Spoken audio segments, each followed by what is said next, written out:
All right, let's talk fraud. Medicare and fraud, sometimes they go hand in hand. Hand in hand. Peas and carrots. 1.1 billion in false claims to Medicare You have water on your lips.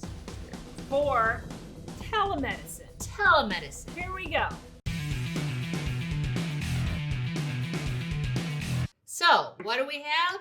We have doctors ordering medical equipment, durable medical equipment, And some diagnostic And some tests diagnostic and tests. some pain, a whole bunch of shit. never meeting the client, Or having a very brief telephone and it's conversation. all bogus. And just billing Medicare. It's So just 1.1 billion for sham telehealth consultations that did not occur. So we just got telemedicine expanded, Right. and it's awesome. and I it's think an awesome benefit. They're totally going to we screw all it up. like it. Yeah. God dang. So that's going on. That's fine. Let's talk about something There's positive. some good news. Yeah, let's talk about what Texas did, which who thought we'd be saying good news in No Texas doubt, no in the doubt. same sentence. Hello. They issued a gold card for some of their providers. This is a great thing. So in our last week, we talked about pre-authorization and how legislation is going to be pushing down on doctors to get the pre-authorization, I can't say that word fast enough, done faster. Because everything needs pre-auth, and they're slowing it down. When Bob needed his knee, it took 2 years. And people are dying. He couldn't can't- walk. They can't get this done fast enough. So Texas is saying, hey, for our doctors that have a 90% approval rating for all their pre-auths in the past. So the ones that they recommend get approved, so they can trust that doctor's not scamming the system. Right. They're getting a gold card, which means they're not going to have to request any pre-authorization. Yes, so that is cool. That is if cool. they gold card your if I want a gold carded doctor in Texas, so I don't have No to go doubt. through all these hoops, right? Talk about something putting on your website. So again, this is Gold only in carded. Texas right now, but hopefully everybody's looking at that I and like saying that because people are dying. Yeah. They are It's dying, taking waiting for forever. the pre-authorizations that have become onerous. Mm-hmm. It's a problem. Yeah. Like I said, it's a problem. Just my own little world of people I know that have Right. been waiting for surgeries that clearly their doctor says you definitely need it now, and the carrier's going, no. Yeah, I can't think who this was, and I probably, if I could think, can't say it, has to do with the hysterectomy. Right. Trying to get a pre-authorization. And what's her face with her back? I mean, it's been it's crazy. So, good job, Texas. Let's talk about Aduhelm, because I did a lot about that when I did the kickoffs. Aduhelm. So it's the first Alzheimer drug that's been out in 20 years. It's supposed to be the wonder drug. Not a lot of data suggesting that it Zero actually data. works. Zero data And showing it's it works. But crazy expensive, about $58,000 a year. they finally treated their first 100 patients on Medicare. Because it was they gave it a conditional approval this summer. Then Mount Sinai and Mayo Clinic, I think, said we're not going to do Right. this. We're not going to infuse this drug Was in it our Cleveland clinics Clinic? Cleveland Clinic, because we don't have any clinical data that shows that it works. So Right. we're out. We expected a lot of the centers of excellence to say the same thing. They didn't. Everybody was in a wait and see holding pattern, because if this does get approved and widely Maybe a used, revolution. it's going to blow up Medicare Part B prices. It's going to Right. blow it out. Since their infusions are done in the doctor's office, which is going to fall under Part B. And for folks who do have this condition, we're going to want to get those folks on MedSups. You want them on a MedSup, not on a Med Advantage, because they also raised the out-of-pocket max on Med Advantage to take care of us absorbing ESRD. Right, from last year. But we don't even have the data on ESRD, so we don't even know what that did. That data is not in yet. They said we know it's going to be They're bad. projecting that it'll be bad. But Which it depending on probably would be. how bad it actually is, that out-of-pocket maximum, which really hasn't eased up much in the last 5 years. I don't think it's that. We'll probably see another raise next year, and if Big. Aduhelm gets widely adopted, Right. boom. Now, I was at the MedSup conference in Chicago a couple weeks ago. I heard it was fabulous. Fabs. Fabs. Okay. Fabulous. Bliss.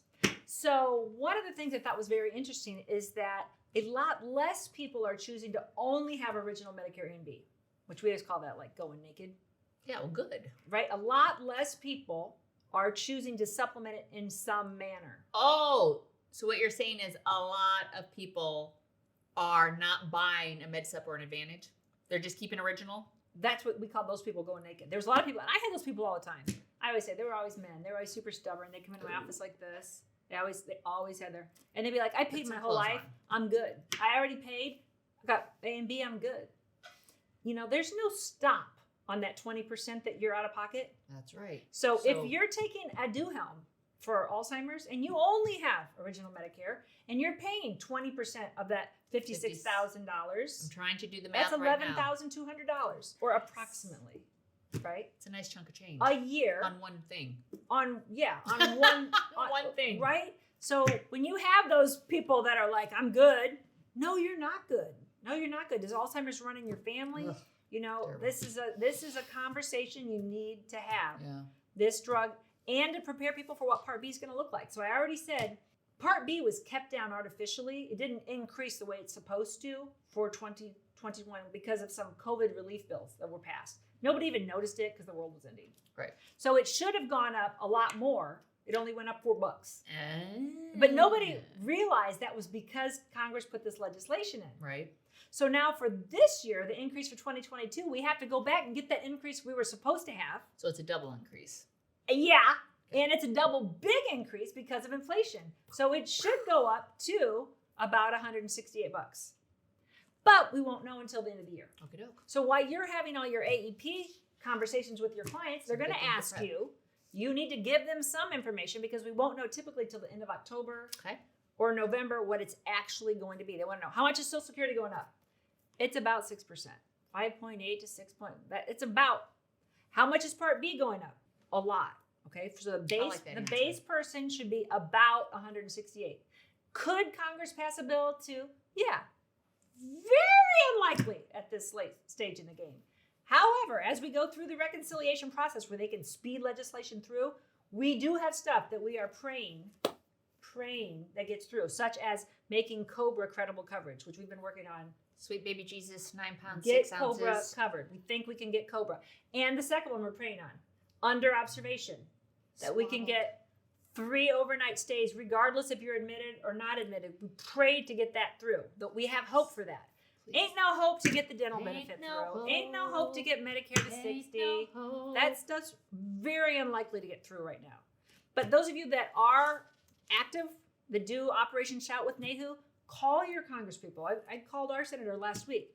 They need to hear from you if it matters. They already know seniors vote. That's the most reliable voting block, right? Heck, so these things that can help seniors have traction. Yeah. And the midterms could be a slaughter. They will vote. Right. So it's something to talk to your clients about. And if nothing else, just give them a heads up that we're probably not going to get dental next year. If they need dental, buy a dental plan. I got one more thing before we close off. Hit it. Hey, we're starting to see some more federal state exchanges go to state exchanges. So if you follow that, in the under 65 market, we had the federal exchange, which covered, 85% of all the states in the country. We're starting to see these states flip and become state-based exchanges. I just got notified yesterday that Kentucky is flipping to a state-based exchange. New Mexico is flipping. And the reason why is the federal exchanges, those premiums are higher to pay for the platform for using. So they can save money for their constituents. Yep.